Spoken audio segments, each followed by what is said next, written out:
Hello everyone, this is ScatCat242 and here's my review on the DC Direct Batman Arkham Asylum Harley Quinn figure.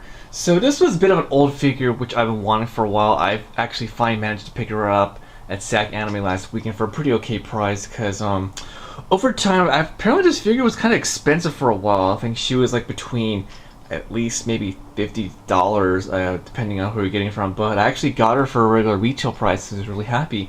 So this is Harley Quinn as she appeared in the Arkham Asylum video game, which came out years ago.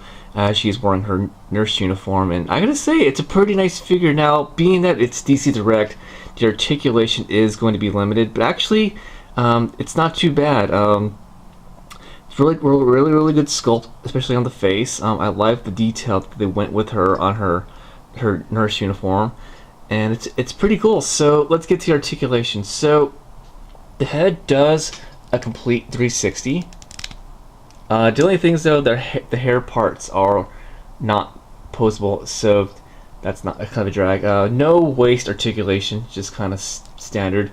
Has these really interesting shoulder joints right here, which go forward and back, which is kind of neat. Okay, has elbow joint. It's a little stiff, but not too bad. Wrist joint, and not a wrist joint, wrist swivel. It goes 360.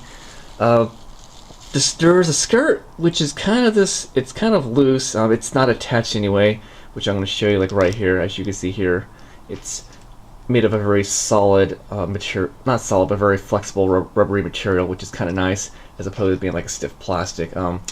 Legs swivel up. For some reason, this leg does not go that up and back, but this one I had no problem with. Single joints in the knees, pretty basic. No articulation in the ankles whatsoever. That's okay.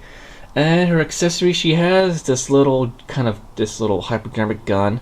No needle, unfortunately, but I like the black and the red and the white stripes on this thing. And she has this little cane, which is kind of neat. So she stands pretty okay considering she did not come with a base, which is great because that's pretty much how I'm going to be displaying her on my shelf. And I gotta say, it's a pretty cool Harley Quinn figure. Now, it's not the classic Harley Quinn figure that we all know from traditional Batman, but I like it. I mean, I'm a big Harley Quinn fan, and I'm really happy to get this figure. So I'm just going to compare really quick to this figure and the Player's Kai Harley Quinn. As you can see, huge differences. As you can tell, this one's much more taller as well. This one's a little more shorter.